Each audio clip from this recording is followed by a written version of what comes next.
ቤዙ ሬዲ ነሽ? ዛሬ እንግዲህ የምናሳይሽ ፐብሊክ የሆኑ በጣም የምንወዳቸው በተለያዩ የሙያ ዘርፎች የምንወዳቸው የእስልምና ተከታይ ባለሙያዎችን ነው ፎቶዎችን ማሳይሽ፣ እነሱን ነው የምትመልሽልኝ። ሬዲ ነሽ? እኚስ ምናምን ማን ነው ቢራራ ማን ነበር? አይደለም አውቀዋለሁ። ቆይ አሁን እንደውም እያስታወስኩት ነበር። ወይ ብዙ ጊዜ በዓል ላይ በተለይ ሙስሊም በዓል ላይ ኢንተርቪው ላይ አብራር አብዶ ቅድም ደግሞ ይጠይቀኛል። ቆይ ስሙን ጠፋብኝ እንጂ የአድዋ ምናምን ነው። መሐመድ ነው። አይ መሐመድ አይደል? አዎ ልክ ነሽ። መሐመድ ስኬት መልሷል። መሐመድ አወል ሳላ ወይ ኦኬ፣ ዘፋኙ ነው እንዴ? በፊት መሐመድ አሁን አስታዋቂው ሙነሽ አይደለም፣ ሙነሽዱ ነው። ድሮማ አስታዋቂው አይደል? ሆስት ድጌ ነይማ ድጌ። አሁን ሙነጅስ ምንድነው? ሙነሽድ ሆኗል። ድጌ በሙዚቃው ነው የምናውቀው። አሁን ግን መሐመድን መስጊድ ነው እንጂ ምናምን ይዘፍናል። አሁን ደግሞ የነሺዳዎች ምናምን ያቀርባል።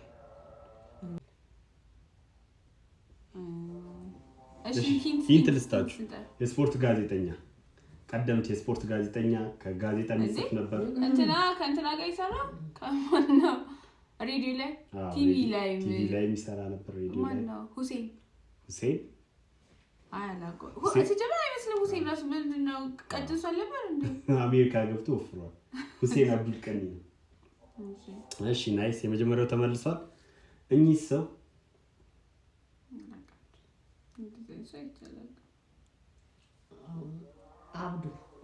አብዱ ኮኪት መልሷል።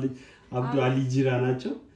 የህግ ባለሙያ ናቸው። ሸገር ካፌ ላይ ደግሞ ከማአዚ ጋር እሑድ ጧት የምንወዳቸው ጋዜጣ እንትን ናቸው። የህግ ባለሙያ በሀገር ልብስ የምታዩቸው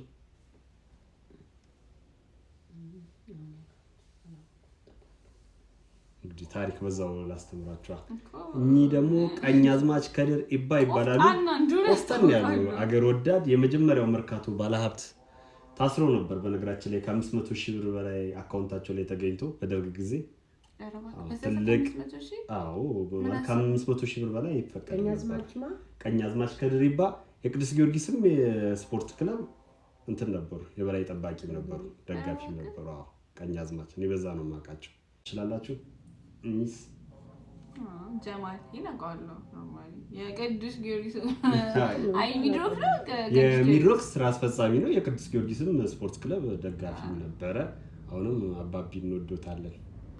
አቶ ጀማል አህመድ የሚድሮክ የበላይ ጠባቂ ዝህ ጭራሽ አይቻቸው ማለትም ካፒቴን መሐመድ አህመድ ይባላሉ። አየር መንገድ ላይ በጣም ትልቅ ተጽዕኖ ፈጣሪ ስራ አስፈጻሚ ነበሩ። የአፍሪካ አቪዬሽንም የለወጡ ከሚባሉ ሰዎች አንዱ ናቸው። ካፒቴን መሐመድ አህመድ እንድናውቃቸው ነው። እኚስ ዝህ ማን ነበር? ይዞኝ እንትን የገባ ሀገሩ የገባ ነው እንዴ? አይደለም እኮ ኮሜዲ ሰባ እንደዚህ ሲል ነው መስጠው አናት ላይ ግን አላስተውሰው። አትሌት ስሙ ጠፋብኝ። ማን ነው? ማን ልበለው? አሁን ሚሊዮን አትሌት ሙክታር ኢድሪስ የሞፋራን ምልክት እያሳየች እኮ አሸንፈው ሞን አሸንፈው 10,000 ነው እንዴ? 10,000 እሺ እንዴ ሳላዲን ነው። ሳላዲን ሰይድ የዋሊዎቹ 31 ዓመት። እሺ እኚስ የመጨረሻ ኮኪቴ ነው የሚል ነው መልሰልሽ። አውቃቸዋለሁ ግን ጠፉ። እሺ ሂን ስጠኝ። እኔ አላወቅኩም። እሺ ፓርላማ ምናምን ያበሻል። ፓርላማ ያበሻ ልብስ አክሱም እንዲመለስ ቁጭ አድርገው እንትን የሚሉት ያደርጋሉ። ግን አክሱም ነገር አድርጎ ከዛ ቆብ ነገር ጋር ወጣል የሚያደርጉት አክሱም ሲመለስ ኮሚቴ ውስጥ እሺ አንድ እንትን ልስጣችሁ አይ ሞተዋል እሺ መርካቶ ውስጥ አንድ ቦታ በስማቸው ይጠራል ቶሎ በሉ መርካቶ ውስጥ መርካቶ ገበያ ውስጥ በስማቸው አንድ ቦታ ይጠራል አመዴ ገበያ አመዴ ለማ ይባላሉ ፊት አውራሪ አመዴ ለማ ይባላሉ ለሁሉም ለእስልምና ተከታይ ወዳጆቻችን ለመላው ኢትዮጵያውያን ሙስሊም ተከታይ በሙሉ መልካም በዓል እንላለን